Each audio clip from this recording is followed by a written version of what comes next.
David Hutchison in the comments says, just a thought, what about Steve Clarke as the next Celtic manager? And he's one of a few. Paul is also asking for an update on the next Celtic manager. That brings us nicely, Keith, I think, into club football. Celtic's AGM tomorrow. Yeah. That could be, well, anything could happen at that, couldn't it? I mean, I just wonder if Celtic are going to make some sort of major announcement. It wouldn't surprise me. It wouldn't surprise me. I've kind of been hinting at it, Dan. I rather suspect that, given what they've gone through and the traumas involved and the protests, week after week, game after game, they need to try and placate their support. Now, does that mean a head roll somewhere along the line? There's a sacrificial lamb in there? I don't know, but I think they've got to try and bridge the gap between the boardroom and the stands. They need to do something. They need to be seen to be doing something. Even then, by the way, I'm not sure that whatever it is that they have in mind will be enough, because the Celtic fans right now seem to me to have put themselves in a really entrenched position. They're just not having this. They want total and complete change. Now, that's your starting point. Are they going to get that? No, they are not going to get that.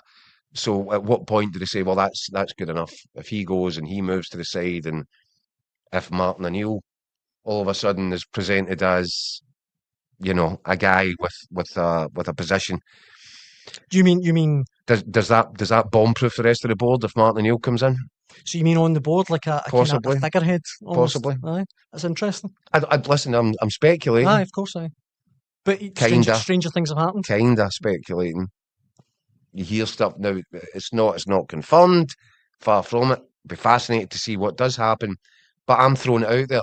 If Martin O'Neill did take on, just roll with me on this one. Mm-hmm. If Martin O'Neill did take on a position on the Celtic board in some capacity, does that bomb-proof the rest of the board?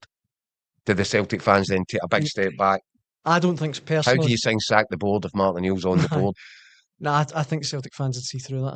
I think they'd still want the meat of the board, the guts of the board stripped away. Personally, I could be wrong. I think you're probably right, by the way. But it's an interesting strategy. I know, definitely.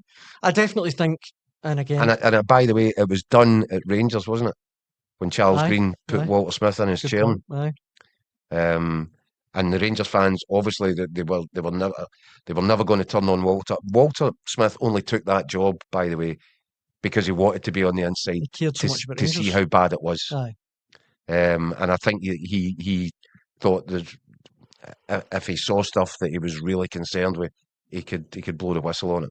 This is a different set of circumstances at Celtic. So I don't know.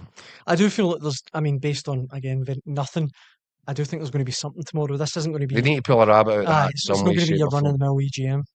But who knows, it could be.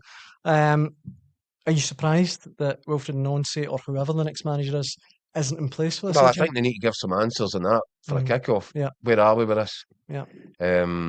Because I think it was, the information that we were getting, and we spoke to Mick Gannon about it, I think the feeling was very strong that Wilfred Nancy would be appointed certainly before the AGM, with an eye at probably taking over for the St Mirren game. So why is that gone cold? Why is it not happening? Yeah. They've had a good couple of weeks, and Nancy's basically... Well, it's also the Celtic fans that are already pretty pissed off with the board. Yeah. Are now looking at it saying, now you're making us a laughing stock. Yeah. Because we were laughing at Rangers just a couple of weeks ago when they couldn't appoint a manager in an international break, and they were taking forever. And we're saying, how unprofessional does that make them look? Yeah. And now here we are, Celtic.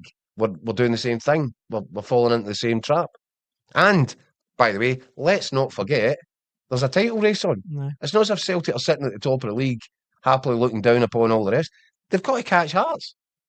So yeah, I think it'll be a fairly. It could be a bit of a tinderbox. The AGM tomorrow. And even on the pitch, looking at Celtic, I think we can we'll see the full weekend's fixtures. We can put up on the screen. But Celtic have got St Mirren away, Hibs away, Feyenoord away, and then the cup final. I mean, they've had 2 weeks to get this manager in. I'm just stunned that it's not happened, to be honest. I'm really, really surprised. Columbus Crew are out the playoffs in America. I don't understand what the hold-up is. Well, do you know what it shows you as well? It shows me, anyway, that there was no forward planning in place. Brendan Rodgers was emptied out the place in a fit of pique. Mm. It was a knee-jerk decision made clearly out of anger. And you make all your worst decisions when you're basing them, you know, when they're made in anger.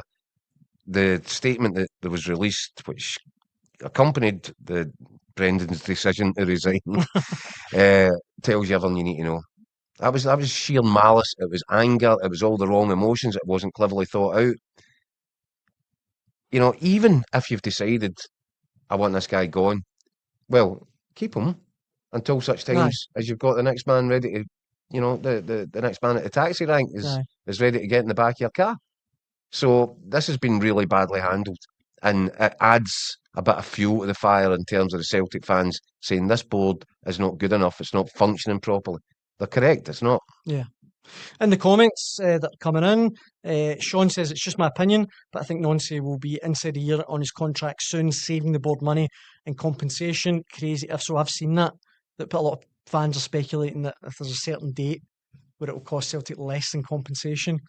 Right. But if you hang on another couple of weeks, it could cost you you could be 10, 13 points behind in the title race. And let's not forget that's also access into the Champions League, which is where all the money is. Exactly. Big Rab says the Celtic board don't care about fans or the media's opinion of them. They've won how many trophies in a row? They just don't care.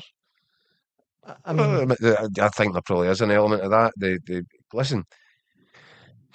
I think if you look back at any of the shows, this last little while has been very unusual. I think they've mishandled it spectacular. They've not read the room. They've not helped themselves. But I think generally, up until this period of mayhem, we've all praised Celtic in the way they run the club, and because there's been nothing to do but praise them. Mm-hmm. They've piled up the money, they've piled up the trophies, good managers, good players. They've had, you know, people have been falling over themselves to say what an example, a perfect example of a really well-run club. Mm-hmm. This season, it's like they've walked through a looking glass.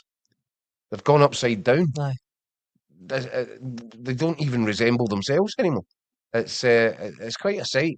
Well, I mean, William in the comments, says, well, clearly it's been a difficult year.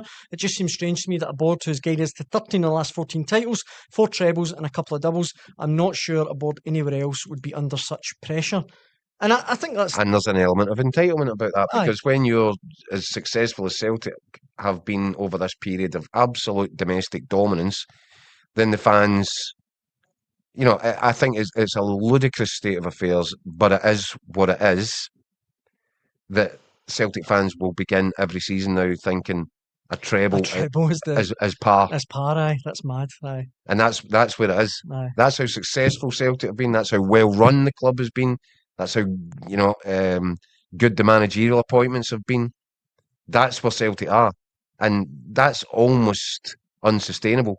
You would say it's unsustainable, except it's not, because 13 out of 14 titles tells you it's perfectly sustainable. Yeah. They've just made a real backside of things this season. Rebel points out maybe there's a delay because Celtic are just quite happy with the setup they've got until January. And Dermot says, think Martin and Neil Maloney can manage till Christmas. They'll probably will suffer in Europe. Obviously, they've got this cup final coming up, obviously, on the 14th of December. Maybe it's a case that they want Martin and Neil to stay on, one more trophy. Who knows? The point is they need to tell the fans that. Yeah. So there will be. They'll have to come up with an answer, an explanation, a sort of summary of where the whole situation is at tomorrow. They can't sit in front of the fans and not tell them.